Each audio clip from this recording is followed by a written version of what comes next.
Good evening. We interrupt your cat videos and TikTok boogieing to bring you this breaking news update. You're not watching the BBC News. Reports are coming in right now of something even worse than the UK's 2014 Brexit referendum. Experts are describing Head of State as even worse than its subject matter. The author stands accused of crimes against literature. The suspect has been described as Andrew Marr because that's who he is. In reports that are coming in right now, we are learning that the book is so terrible, everyone is being recommended to stay at home, save your sanity and not to read it. Yes, bringing us more on this breaking news update, we are crossing over live to our correspondent in the 7th circle of hell, where it is being read for all eternity. Are you there?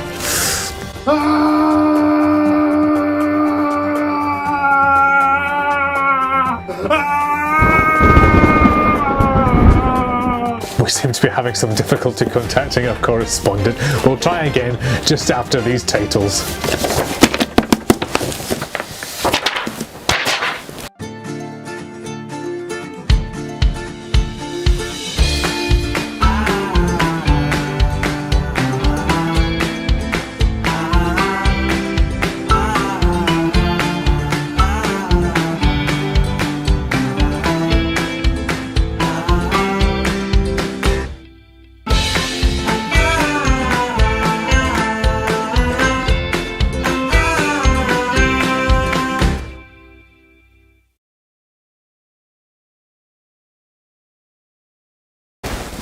Drama queen.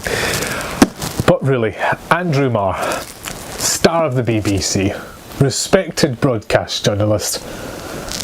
What possessed you, man? Really, there is no excuse for this book being this bad. It's shocking. It's terrible. I like exactly one thing about this book. One thing. And that is the Andrew Marr of the BBC drew his own pictures of his characters in the end papers of the book, which is pretty cool. That's it. That's the only perk. Okay, let me attempt to build a story for you. So I am a self-proclaimed political junkie. I love my politics. I love Question Time. My wife and I have been on Question Time. I watch Prime Minister's Questions. I love reading political news. I am all about my politics, and I found Brexit depressing, but also fascinating as a viewer, as an observer. This is great drama. As someone who has to then live with the consequences, not so good. But I read Tim Shipman's All Out War about Brexit. It was great. I've got part 2, Fallout, about what came next. Brilliant. I've got part 3 out in 2021, pre-ordered. So a Brexit drama, I'm in there. I'm good. I actually found the real thing brilliantly fascinating and macabre. So really, we should be on to a winner. What we have here, if I can build the picture for you, is not only the most seismic, bonkers political event of our lifetime, but you add into that the fact it's written by a journalist who was involved in every step of the way. Now, okay, alright, I admit this was written in 2014, but just bear with me here. So, you've got that, then you have the artistic license of the fact that it's fiction and you can make anything happen that you like. Build onto that the fact that you replace real characters with fictitious ones, so you don't have to worry about getting sued and you can do anything you like. Build into that a murder mystery on top of Brexit. Wow, all my favourite things. So to make it atrocious, I have to say I find borderline offensive. The premise therefore is that there is a murder in the build-up to Brexit, and this book is supposed to tell you about everything that happens leading up to the referendum, dealing with this murder, telling you about how the press handle it, how it works in the corridors of power. You've got scenes between Downing Street and Fleet Street and Buckingham Palace, and the action keeps moving. I mean, this really sounds like what I was born to read, and yet it nearly made me want to have a referendum on whether I wanted to continue living. There are a couple of specific reasons why Head of State didn't work, and the first and most fatal is that it is really boring. To get all of those factors in a book, bored? You shouldn't be bored with these things all happening. And I think the reason that it hasn't worked is because he has ignored the age-old rule of show, don't tell. He's done the opposite. He's probably been influenced by someone like Jeffrey Archer, famous politician who became an author. He's really good at telling instead of showing. He does the opposite of what you're supposed to do, and that is the sort of style that Andrew Marr is trying to do. The difference between Jeffrey Archer and Andrew Marr, besides a criminal record, is Andrew Marr can't do it.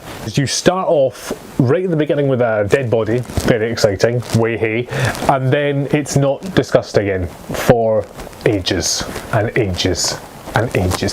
The first quarter of the book, there's practically no dialogue because we change point of view and look at different characters and learn about their relationship with their parents, the origin of their middle name, and their mothers, and their grandmothers, and their great-grandmothers, and their great-great-grandmothers, and their great-great-great-grandmothers, and their favourite meal, and where they want to go on holiday, and their great-great-great-great-great-grandmothers, their favourite Bee Gees song, and their great-great-great-great-great-great-grandmothers, who they would take to dinner, and their great-great-great-great-great-great-great-grandmothers, their desert island desks, and their great-great-great-great-great-great-great-grandmothers, and their great-great-great-great-great-great-great-grandmothers, their most annoying habit, and their great-great-great-great-great-great-great-great-great-grandmothers, and the milkmans. That is the fatal flaw, for sure, but don't worry, there's more. So another thing that Head of State employs is time shift. Now, I don't have a problem with time shift.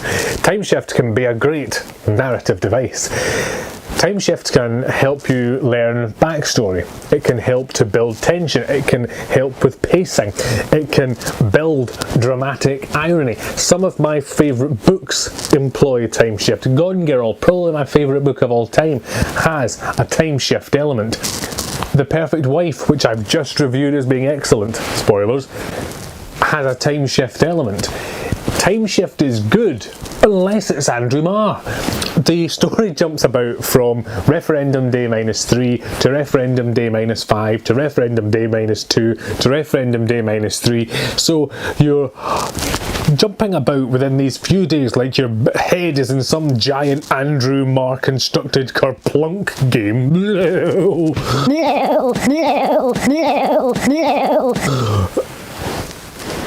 For no reason at all, because you learn nothing from the flashbacks and you gain nothing from the flash forwards. You don't get special insight, you don't understand something that the characters don't, you don't have foreshadowing, you don't have anything apart from a bloody headache because you're sitting there trying to remember, is this inane piece of prose set before or after that inane piece of prose? And it doesn't do what a normal time shift does and have, you know, a chunk and then a jump, and then a chunk and then a jump, or alternating. No, instead we have a whole chunk of chapters set 3 days before the referendum, and then for no apparent reason we have a whole set of chapters set the day before. But all of the chapters the day before just give us more pointless backstory that we could have had tomorrow. But instead we're getting backstory from 10 years ago yesterday for no reason at all. What are you doing, Marr? There's no point to that. Don't do it. There's nothing to gain from that. We'll just spend the whole book trying to figure out what day it is you're supposed to be on. Oh, it's tomorrow. Oh, it's yesterday. Oh, it's 3 days ago. Oh, it's 2 days in the future. Oh, Oklahoma. There is not a single character that you can care about. There is not a single plot development that is exciting. There is nothing to enjoy. What I find most galling is that this, in case I hadn't mentioned, is by Andrew Marr. And you might think I'm going on about that, but for good reason, because if you're inspecting a book on Brexit, about the corridors of power, about how the press and politics and the palace will all interact during this massive political turmoil with a murder thrown in, then the fact that this is written by a current journalist interviewing the people that these characters are based on, that is in the middle of the corridors of power right now, day in, day out, you'd think he'd have an edge. He doesn't have an edge. No edge. Not a single edge. Good grief, he's a circle. So to summarise, head of state is a state. It is the only thing more depressing than actually Brexit. The only thing that is realistic about it is the fact that it felt as long to get to the end of as it did for Parliament to pass the withdrawal agreement. Let's go to the rating, which will be a surprise.